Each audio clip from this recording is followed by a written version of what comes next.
Dear students, today I will tell you how the journal entries in the accountancy is being done. This is a most critical part of accountancy.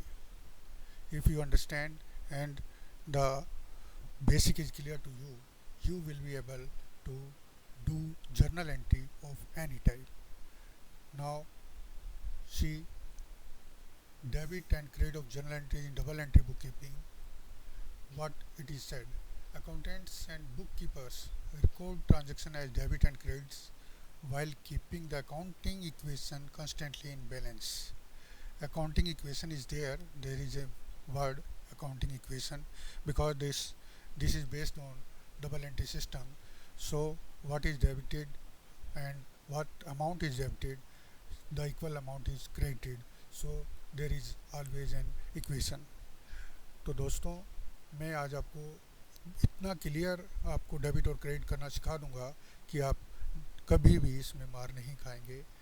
तो students, accounting equation के बारे में मैं आपको बता दूं कि suppose कीजिए कि कोई एक बिज़नेस शुरू करता है, 1 लाख रुपए से बिज़नेस शुरू करता है।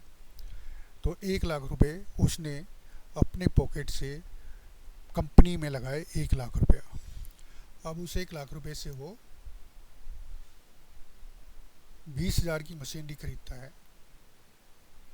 तो इन दो ट्रांजैक्शन में आप देखेंगे कि उसने 1 लाख रुपया लगाया। इट मीन्स कि कैपिटल जो है कंपनी में आई और जो इसका ओनर है उसकी देनदारी, उसको देनदारी यानी कि उसका पैसा 1 लाख रुपया लगा। तो इस तरीके से डेबिट और क्रेडिट 1 लाख रुपया रहा। अब उसके बाद आप कह रहे हैं कि भाई 20,000 की मशीनरी खरीदी। तो जो उसने 1 लाख रुपया कंपनी में लगाया उससे 20,000 की मशीनरी खरीदी। तो 20,000 की मशीनरी का अमाउंट या अकाउंट 20,000 रुपये से बढ़ गया और जो कैश 1 लाख रुपया था उसमें से 20,000 रुपया कम हो गया। तो ये इक्वेशन हमेशा इक्वल रहती है डेबिट और क्रेडिट की, और इसलिए ये book keeping double entry base होती है। तो डेबिट और क्रेडिट ये वर्ड इसलिए ही चले हैं कि किसी भी एक ट्रांजैक्शन में हमेशा एक अकाउंट डेबिट होगा और दूसरा अकाउंट क्रेडिट होगा। तो कौन सा अकाउंट डेबिट होगा और कैसे, किस बेस पर होगा, और क्रेडिट कौन सा होगा, तो ये मैं आज आपको बहुत अच्छे से समझाऊंगा। जैसे कि अभी सामने आप स्क्रीन पे देख रहे हैं कि if a transaction decreases cash, for example if a transaction decreases cash of 25,000, then the other side of the transaction is rupees 25,000 increase in some other assets। Mean यानी कि 25,000 रुपये अगर कैश से कम होता है तो क्यों कम होता है? कुछ तो खर्चा किया होगा, कुछ तो खरीदा होगा। तो उस तरफ से वो 25,000 बढ़ जाएगा और कैश कम हो जाएगा। तो जो इक्वेशन पहले थी वो एज इट इज रहेगी।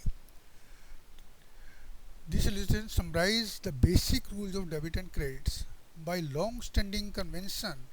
Debits are shown on the left side and credits on right side.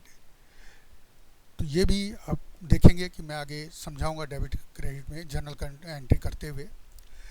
N increase in a liability, owner's equity, revenue and income account is recorded as a credit. So the increase side is on the right and the recording of all transactions follow these rules for debits and credits. तो दोस्तों अब चलते हैं आगे।